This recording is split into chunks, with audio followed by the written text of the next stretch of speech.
খুবই মজাদার একটা চিকেন ফ্রাইয়ের রেসিপি আপনাদের সাথে শেয়ার করব। তার জন্য ফার্স্টে আমি এখানে মুরগিগুলো বয়েল করে নিয়েছি হালকা আদা রসুন বাটা এবং লবণ দিয়ে। বয়েল করার পরে আমি পানিটা ঝরিয়ে নিয়েছি। এরপরে মশলাগুলো দিব আস্তে আস্তে। প্রথমে নিয়ে নিয়েছি স্বপ্নের ক্রিসপি ফ্রাইড চিকেন মশলা। যদিও এটা আমি ক্রিসপি বানাবো না, এরপরও এই মশলাটা যদি দেই খুবই মজা হবে চিকেন ফ্রাইটা, যার জন্য আমি ফার্স্টেই নিয়ে নিচ্ছি স্বপ্নের ক্রিসপি ফ্রাইড চিকেন মশলাটা। যেহেতু বয়েল করার সময় আমি লবণের পরিমাণটা কম দিয়েছিলাম, এই জন্য এখন লবণ নিয়ে নিচ্ছি। এখানে 1 চামচের মতো লবণ নিয়েছি।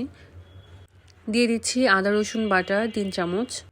লবণ এবং আদা রসুন বাটা দিয়ে প্রথমে মুরগিটাকে আমরা মাখিয়ে নিচ্ছি। এরপরে দিয়ে দিচ্ছি জিরা গুঁড়ো এবং ধনিয়া গুঁড়ো। এরপরে স্বপ্ন চিকেন ক্রিসপি মশলা যেটা ছিল সেটা দিয়ে দিচ্ছি, বেশ অর্ধেকটা পরিমাণ আমরা দিয়ে দিচ্ছি এখানে।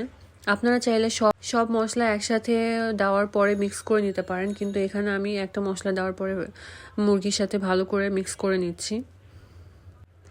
মুরগির ডিমটা দিয়ে ভালো করে মুরগিটাকে ম্যারিনেট করে রাখবো।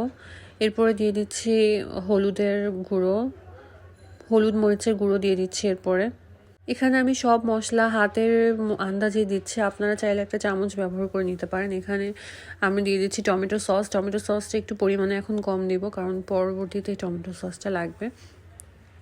এখানে আমি আরেকটা ছোট্ট বাটিতে একটি মশলা বানিয়ে নিব বেসন এবং সয়া সস দিয়ে। এখানে সামান্য একটু লবণও দিয়ে দিব। বেসন, সয়া সস এবং পানি দিয়ে ভালো করে এটা মিক্স করে এইটা মুরগির মধ্যে দিয়ে দিতে হবে।